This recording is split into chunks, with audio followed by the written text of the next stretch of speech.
did that work? Okay. Hi, my name is Joseph Rains. Chris Jansen. Courtney Cummings. Steven Fogamomi. Wait, name first? There we go. Simeon Lavelle.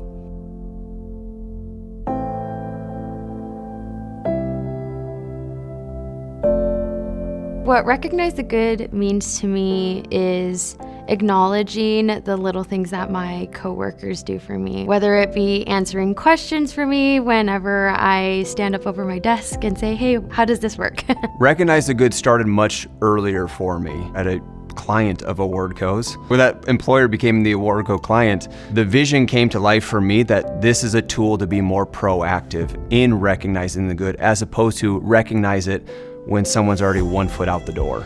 I got a recognition from one of my directors, Trent. And it was about an on-site I had done. And for me, I just love the idea of building a culture of gratitude just because I saw what a simple, couple lines of a shout out did for my confidence and my feelings on the sales floor. I think, it speaks for itself when you say recognize the good. Every day at Awardco, you can recognize the good, you can recognize the good in someone else, and you use the platform to do that, which is kind of a cool little way and a cool twist about it that I like. Recognize the good is seeing the good things that people are doing around you, not just for you, but for the company and for each other. But it also encourages other people and shows them that people are looking out and seeing the things that they're doing to help each other. I think there is a lot of opportunities to recognize the bad, you could say. But for me, recognize the good is kind of focusing more on the wins, lifting each other up, and kind of being that morale boost. This world is kind of hard, right? I mean, all of my family members, all my friends, we all struggle with mental health, with challenges, with struggles. Being able to go out of your way to tell someone how much they mean to you, that they're doing a good job, I think does wonders on the human condition. I think for me, recognizing the good means looking for the little things and the good things people are doing on a daily basis. So I feel like when you're looking for the good things is when you're really going to see the good things. Sharing your gratitude or, recognizing the good in others kind of creates a snowball effect. Even if I'm not the recipient, if I'm seeing that and I'm witnessing that and I'm feeling that, I'm more likely to go recognize the good in others as well. Just looking for the things that are positive, and even within the negativity and even in the hard, looking for what is happening in those moments that are teaching us something or helping us become something, and then helping others along that path to feel like they can do it themselves. One of my senior managers, Isaiah, so my supervisor, and so on, he sent me a recognition saying, I know we haven't had the opportunity to work together directly quite yet, but the impact that you've already made has been astounding, and so being able to see that my work is being noticed through the chain of leadership, even if we're not working directly with them, was really just very affirming for me. I think here at Awardco, it's making the connections, like real, genuine connections with other people. You understand where they're coming from, where they've been, their background. And once you have all of those pieces, I think, of the puzzle, it's a lot easier to work with and for people. For me, it definitely means seeing the invisible, recognizing the small things that other people don't see. Oftentimes when we go to work as human beings, we're normally focused on getting ahead, trying to do our best to climb the ladder or to progress. And we oftentimes forget that it's the little things or the invisible things that help us get there, people. So it's really good for us, especially here at Awardco, to recognize that, to see the small steps everyone takes in order to help us grow. Because eventually when we turn and look back, we're able to see that we didn't do it alone, but we had helping hands all along the way.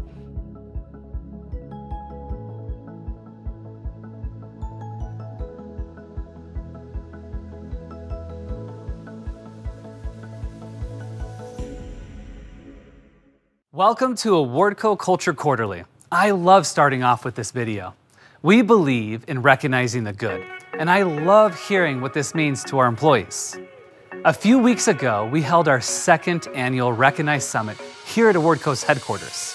This exclusive event brought together some of the best minds in the employee recognition space, and we left feeling so energized.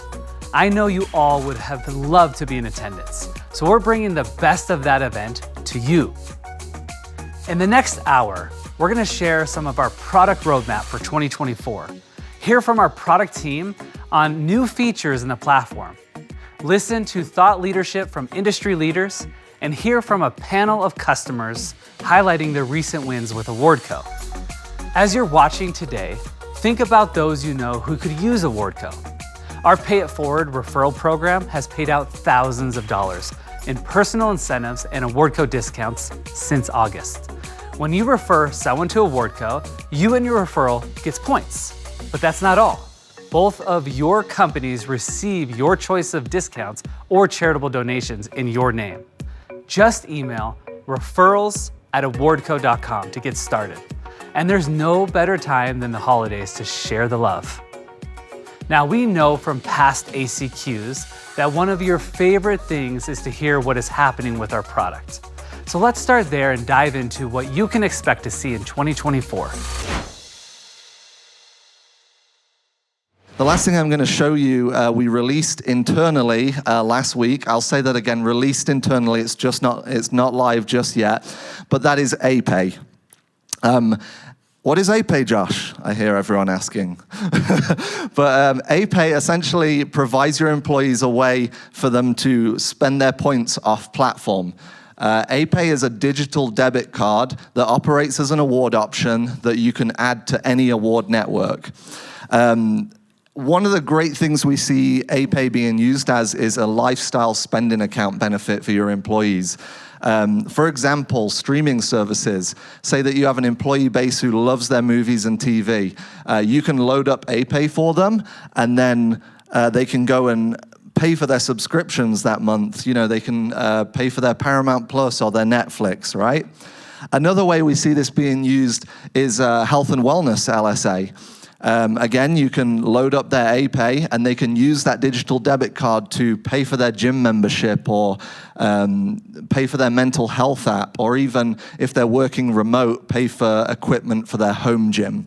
And this is kind of where it gets a bit exciting, right? Is it could replace the reimbursements in that when you load that up and they buy it, it takes out that whole process of them spending their own money and then you having to do forms and reimburse them for that home gym equipment, right?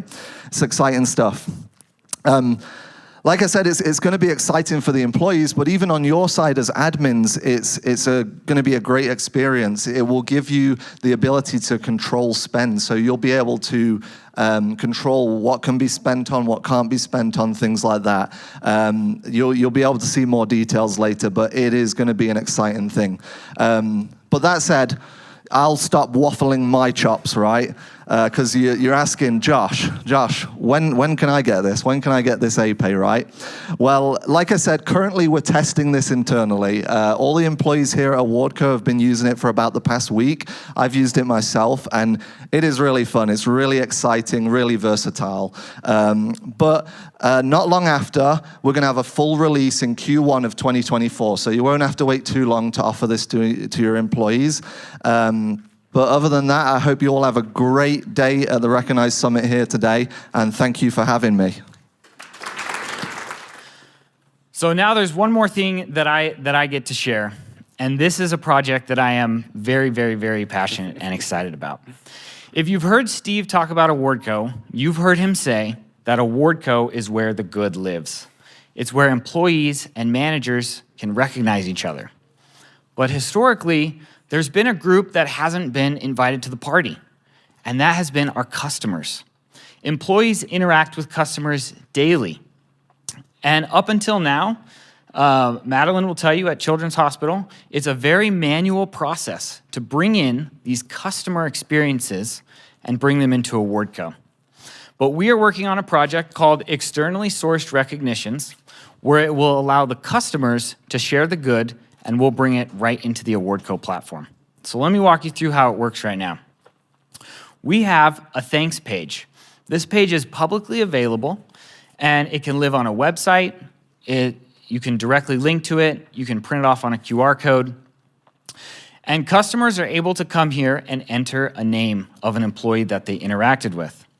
With security in mind, you can choose between either having the customer enter the name manually, or they can choose the name from a drop-down list. They're then able to share the good, to share the positive experience that they had with this employee, and then submit. It's that simple on their end. Then for the admin side, after it gets submitted, you're able to confirm the recipient.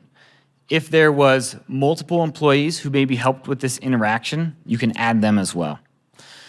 You're then able to edit the text of these recognitions. If you just want to highlight a part of it, or if there's some typos, also HIPAA compliance. Then, if this is something that they really truly went above and beyond, you can attach points. And you can let the employee know this is definitely something you should continue doing. Then you have the choice to either decline or send it to the feed. When you send these recognitions to the feed, they will honor your company's privacy feed settings, and it will directly email the employee, and they'll be able to view this recognition in the feed from a happy customer right alongside nice comments from their managers and peers. So we are so grateful for all of you coming out here for 2 days, and we are so excited to hear your stories. And please help us open the floodgates of recognition to not just employees and managers, but to the whole world. Thank you. I'm very excited to announce that coming the first half of 2024, we will be releasing a comprehensive giving feature to completely level up corporate giving. Let me go into some details of what this means. We'll be adding over 1.7 million charities in the platform. These are vetted 501c3 organizations that are global. Just like with all of our redemption offerings, you can pick what you want to show and you can omit what you don't want to show. We give you that high level of configurability. We will be providing company matching and engagement tools. 84% of donors say they're more likely to donate when a match is involved. And so we want to give you the tools that you need to be able to engage with that company matching. We're going to give you the ability to round up. If something is 30 points in the platform and you have 32 points, and you want those extra 2 points to go to charity, we're going to give you the ability as an organization to specify which charities that roundup can go to if the employee wants to round up to them. You're going to have the ability to take immediate action in response to social and humanitarian emergencies. Callie talked about the devastation that happened in Maui. If you're currently leveraging our homepage architecture, the new stuff today, you'll be able to deploy a matching widget within minutes to work towards your company's social responsibility initiatives. So that is a powerful tool to be able to deploy quickly and move quickly. And then lastly, all of this is 100% tax deductible. We'll have the information in the platform that we can share with your employees so they can have the proper record keeping that they need. Once again, we are really excited about corporate giving and what we're going to be doing with that. It's going to really help level up the game. No other platform when it comes to marketplace recognition and giving has combined all three of these in such a creative way. I absolutely love our product and our team.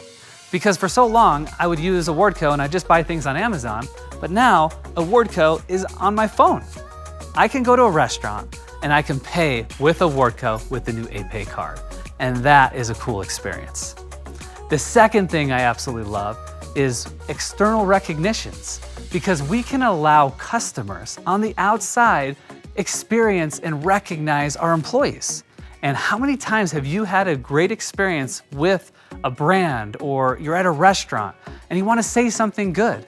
Well, you can, and you can know through Awardco that that recognition is going to get back to that person and driving the right behavior so they do it again. Now I'd like to introduce our next segment, where we'll hear from Chester Elton and Adrian Gostick, two impactful thought leaders in employee recognition and engagement. For the last 20 years, Chester and Adrian have helped organizations like American Express, Lockheed Martin, and Microsoft with their culture, leadership development, and employee engagement. We get to present to a lot of different organizations and associations and companies, literally all over the world. And it's interesting, what we found when we studied great cultures and leaders and so on, is that there was a common thread to all those that were exceptional. And that common thread was gratitude, recognition, appreciation. My voice was heard. I did good work. It was noticed. It was celebrated. Now, we're not going to go through everything with you here this afternoon. We picked a couple of elements that we think will be really important for you. And we will talk about companies and industries that have nothing to do with what you do. Don't worry about that. Think, what is the principle? How do I take it back to my team? Well, we studied the Hard Rock Cafe. It was really fun. So I used to work in New York City, in Manhattan. And the old Hard Rock Cafe was on 57th between 9th and 10th. And so one day, we were just a lot of pressure in New York, just let's decompress, let's go to the Hard Rock. So we go in and they actually put us this time in the upper balcony. And in the lower bowl were a bunch of university students. And they were celebrating whatever, like exams were over, spring break, I can't remember exactly what. And one of the college kids jumped up on his table and started to dance. So as an apostle of appreciation, I kind of want to divine the room, and I think I want to talk to you, sister. Oh, no. Your name is? Christy. Christy. What would you expect the wait staff at most restaurants to do when somebody starts dancing on the table? Probably clear the table of any dishes, glass, and then kindly escort you down off the table. And out of the restaurant? Yeah, probably. Yeah, probably. What do you think happened at the Hard Rock Cafe? Maybe they got on the table and danced with them. That's exactly what happened. The waitress started to cheer and clap, and she jumped up on his table and started to dance with him. Now, do you think he will ever forget that? That's, not appropriate at most restaurants, absolutely appropriate at the Hard Rock Cafe because of the Hard Rock culture. You see, at the Hard Rock Cafe, they have a philosophy that there's a little bit of rock star in everybody. Now, do you treat your customers differently when you look at them as rock stars as opposed to just hungry? I would submit that you do. And that's culture. What other leadership trait do we all know, like employee engagement, and yet hasn't really moved in 40 years? In many cases, it's declining around the world. You've all seen the scary Gallup statistics on how low engagement is. Well, what we found in our research as we wrote this book was that there are accelerators of engagement, like being enabled, which is bigger than empowerment. Enable means I'm supported, I have the right tools and equipment, I have the right training, I am enabled. We found that was an accelerator of engagement.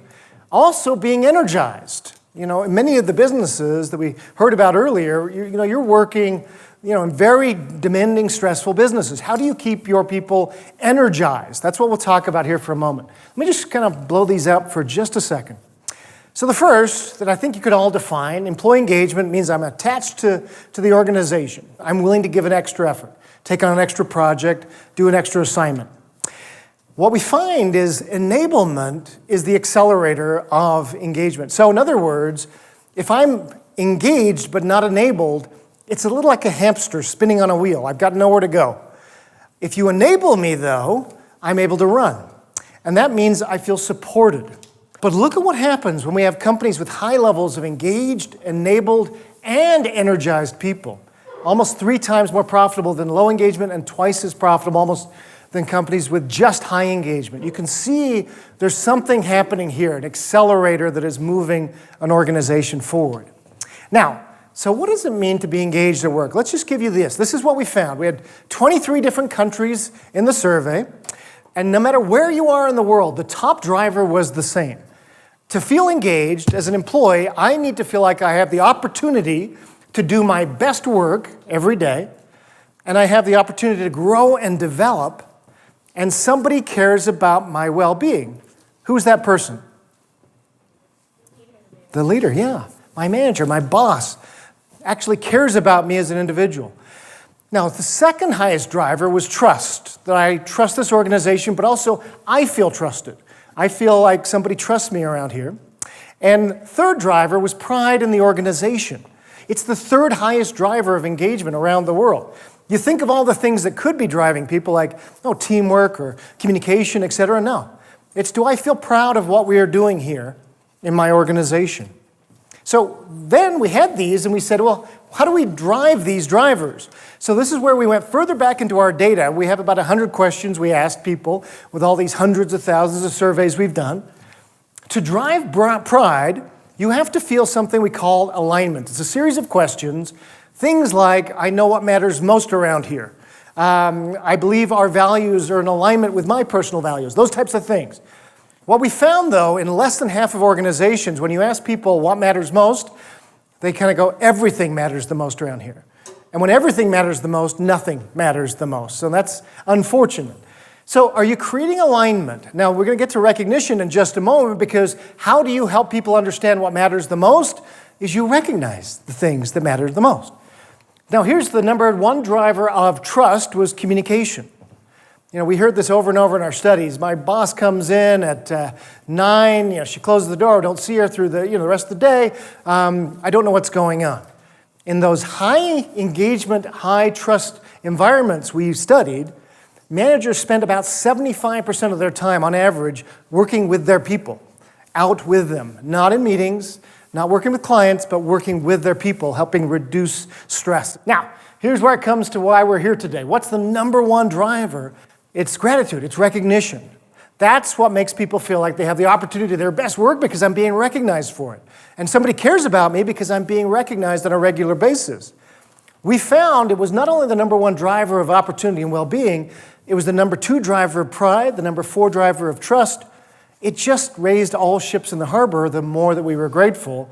And it's, as you know, it's one of those low-hanging fruit that when we go in and we work with an organization to raise their engagement scores, this is one of the first things we put in place because it's easy and it doesn't cost a lot to get started, et cetera. We took a deep dive onto anxiety in the workplace, and here are the numbers. If you're going to take a screenshot, this is a good one, by the way, is that pre-pandemic, about 18% of workers were living with some kind of anxiety disorder. So about 1 in 5, right? So everybody gets anxious, and sometimes it's a good thing to be a little anxious, get your endorphins going, get you psyched up for the presentation or whatever. But an anxiety disorder is it keeps me from doing my job. Got it? So then look at this, by 2023, that jumped to 30% of employees overall had some kind of anxiety disorder. And look at this, 42% of people in their 20s. That's a really big number. That's a big number. And you talk about retention, 50% of millennials and 75% of Gen Z said that they have left the job due to mental health issues. They just leave. So we wanted to know, well, why? You see, Adrian and I are, kind of baby boomers and Gen X, and our generation, we don't talk about this kind of stuff, right? And people would come to us and say, look, I'm really anxious, I'm getting kind of, and we'd say, you know what? Just relax, man. Just calm down. Yeah, that Calm app, that Calm app's great. Yeah. Rub some dirt on it, get back in the game, And it's really interesting. We just say, let's calm down. We love this quote, never in the history of calming down has anyone ever calmed down by being told to calm down, right? You do that with your kids, calm down. I think the yelling helps, yeah. So what is the solution? Well, for a carrot here, just yell it out. What % of employees do you think feel safe talking to their immediate supervisor or manager about mental health? 0 is low. 5% is low. 15 is high. 10. We got a winner. 10%. Round of applause. Yeah. So flip that around. 90% of employees don't feel safe talking to their managers. Why? Why? Why is that not safe? Job security, because I'll be perceived as weak. Can't do the job. I told you this was going to be stressful. Now you're telling me you can't do it. And it's weird because anything else is fine, right? Like if I was out skiing and I broke my leg, like, oh, geez, take care of that, get some PT. Come back when you're ready. Some I go, hey, I'm overwhelmed. I need a mental break. We go. And if you're the employee, it's like, I won't get the raise. I won't get the promotion. So we got to fix that. We got to fix that. So what is your role as a leader? Normalize the conversation, destigmatize it, and empathize. First and foremost, normalize. It's a normal human emotion. We all get anxious, right? Secondly, destigmatize it. Say, look, if 42% of your workers in their 20s showed up with a broken leg, you think you'd take a deep dive on that? Absolutely, right? So you say, look, it's not a problem. If you broke your leg, we'd address it. This is nothing worse than broken legs are bad. You get the idea, right? And it's so interesting that one of the ways that you can do that as a leader, and it's not easy, is if you share your story. Have you ever seen that happen with leaders? We had a really good friend, Nabila Extalaban. She was a chief human resource officer for Walmart. And she said, I'm a recovering workaholic.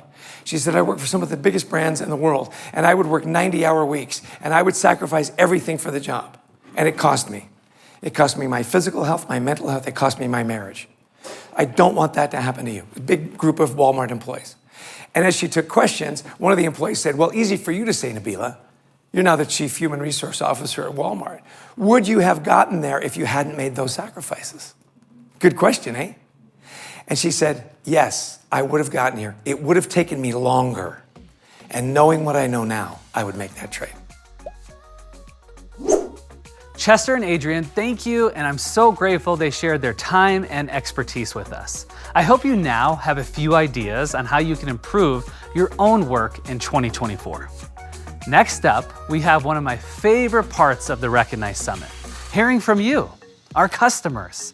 we invited 4 Awardco admins from Adobe, Children's Nebraska, L3 Harris, and Beckman Coulter Diagnostics to share with us their knowledge and expertise. As we get into this, how long have you been with Awardco, and what was your solution like for recognition before you came to Awardco? Okay, I started working with Awardco in July of last year and went live in September. And Adobe, as you have organizations globally, right? So is Awardco used throughout that? Or? It is. Oh, yeah, we have a global implementation. That's incredible. How hard was it to implement globally? Not as hard as you think until we started talking payroll. It sounds like we have some people out here that can relate with that, right? Yeah. Okay. And what was most difficult about that aspect of it? Payroll, I think each country has its own rules and regulations and formats, and I see everyone nodding. I think you know what I'm talking about. It's just really difficult to ensure that you hit everything correctly because you just don't want to make any mistakes in that field. Madeline, how long has Children's Nebraska been with Awardco, and what was your experience like moving from a previous vendor or solution to what you're doing now? Yeah, so we launched on February 27th, so I also need to shout out Shanae because she was an incredible implementation manager and she really helped to really personalize for us. One thing that I encourage with people who are implementing is try to think of things that are fun. Like for example, I took videos across the hospital of things that are kind of inside jokes everywhere, and Shanae helped make them into GIFs, and then we added it to our content library. So when people signed in the first day, there was a picture of a helicopter taking off saying you saved the day, stuff like that. So we could really make it really unique to our hospital. And I would say previously what we did was we gave everyone Children's Hospital water bottles and sweatshirts. And so this was a common thing I was hearing from employees, that they were tired of having blankets and water bottles and things like that. And we know that people experience value and love in so many different ways. And so when we benchmarked different companies and presented it to the employees, the vast award network was really what caused our employees to want to choose Awardco, because they could really choose what was meaningful to them. Thank you for that. Yeah. Abby, what about yourself? How long have you been with Awardco, and what was your experience like before? I guess what prompted our transition to Awardco was the big merger between L3 and Harris, which now is L3 Harris. When did that merger happen? 2019, I think, is when we closed. But so we transitioned to Awardco at the end of 2019 and really opened it up to enterprise-wide 2020. Our L3 side of things were very decentralized. Everything was very local. It was very, here's a gift card on your lunch break. But then we did have the Harris side. It was a little bit smaller than L3, but they did use a similar program. Not similar. Awardco is very different, but you know what I mean. We had a centralized recognition program that was very catalog-based, and that was really the drive to go to Awardco, was the employee experience that you guys could offer us. Okay, that's great. Thank you so much. And Carrie, how long has your organization been with Awardco, and what was your experience like? We went live on April 1st. We had been with our previous vendor for 25 years. The straw that broke the camel's back was the $50 gift card for Japan that cost $150 to ship to Japan. So we really were doing this for 100% cost savings reasons. We had identified that we could save around $800,000.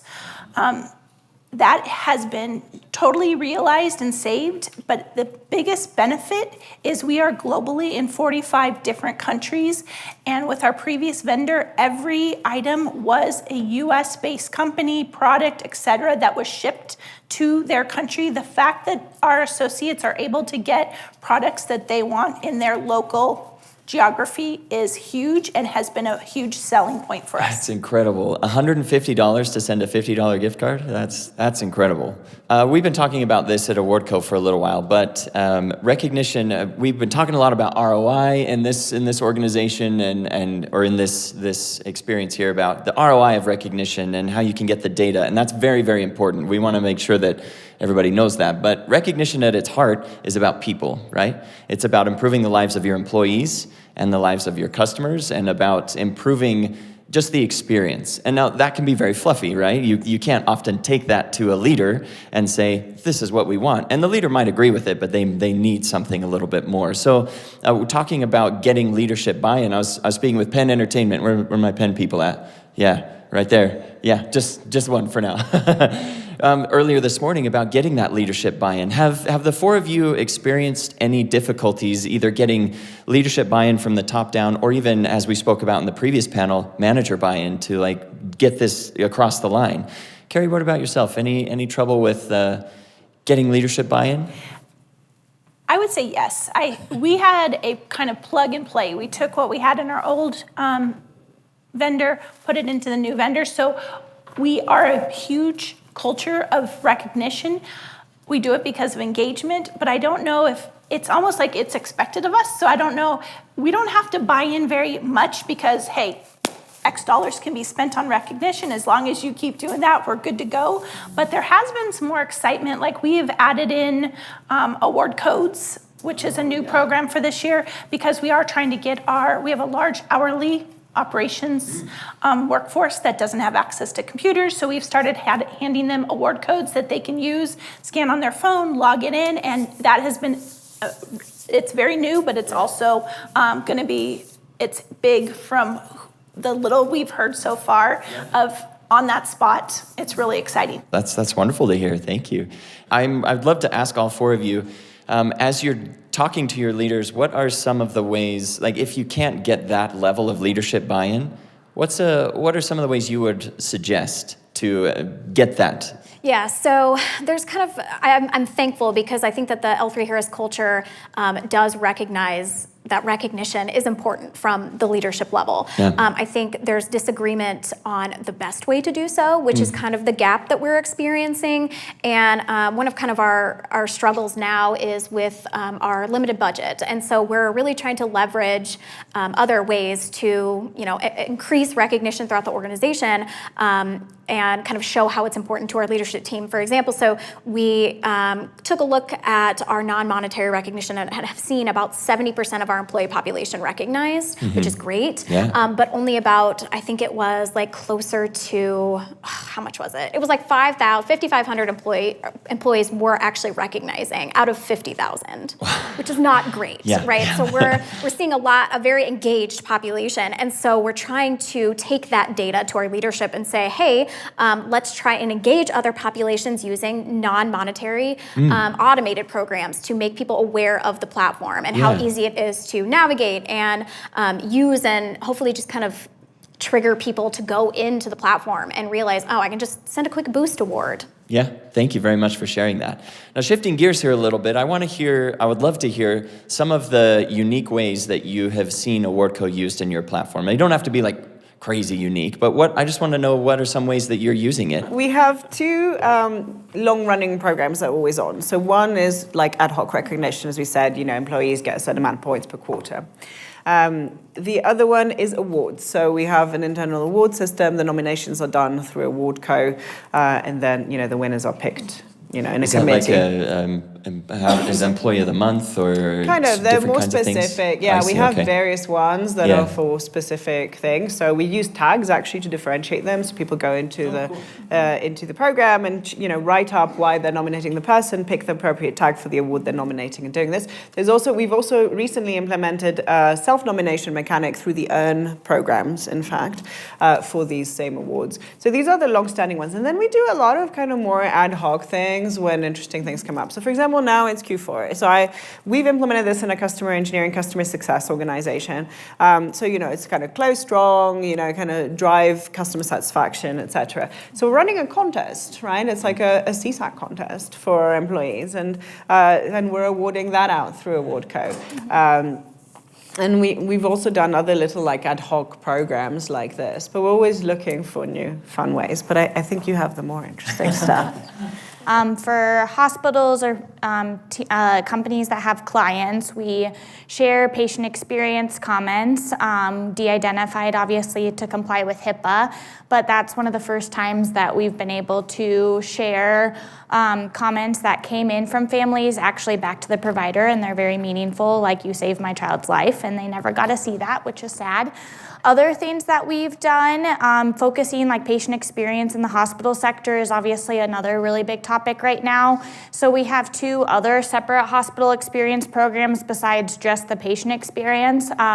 One is directed by our marketing team, and they look at Google reviews, and then they recognize everyone who got a 5-star Google review every week, and then they once a quarter give out a winner to one provider with the most impactful Google review, and then they go to that clinic or that department and they give them treats. So that's one way that marketing has tried to enhance patient experience. Another way is our emergency department in particular. Their medical director reviews any comment that comes in through the emergency department and does a similar thing where they give out points once a quarter to one of the physicians or advanced practice providers that created an exceptional emergency department experience. So those are some ways that different areas have taken it. We've also done some fun things like our PICU did a March Madness challenge, so they had brackets, and then whoever won March Madness, they got points every week based on their brackets. That was a fun way. Stole an idea from Awardco. We had a Spirit Week on our 75th anniversary, so we had a theme for recognition every day, and it was recognize someone who saves the day, recognize someone who makes an impact. So lots of different kind of fun applications, and I love to see what our team members come up with. And every time Awardco's been able to help us deliver on these new ideas, which is fun. Abby, what about yourself? What are some of the ways that you use Awardco? Yeah, I wouldn't say that L3 Harris is on the forefront of the recognition space, but a couple things that we've done that I think are kind of unique is that we have brought in-house our ERG programs, our Employee Resource Group programs, as well as a corporate, we call it our corporate launch program because we have a launch program, which is our points-based program. And so we house those within Rise, our platform, and it allows so much customizability that we have been able to utilize it throughout the organization. So whether we wanted to do Engineering Week, or we've done Employee Appreciation Week, or things like that, we've done different initiatives through the program because it's so customizable. And then our ERGs, we have an ERG council where they do different raffles and different events that they may do something off-site, and they, can recognize through the platform, and then the leadership, the chair from that specific ERG announces those leaders and those winners, I should say. That's really great. Yeah. Carrie, what about yourself?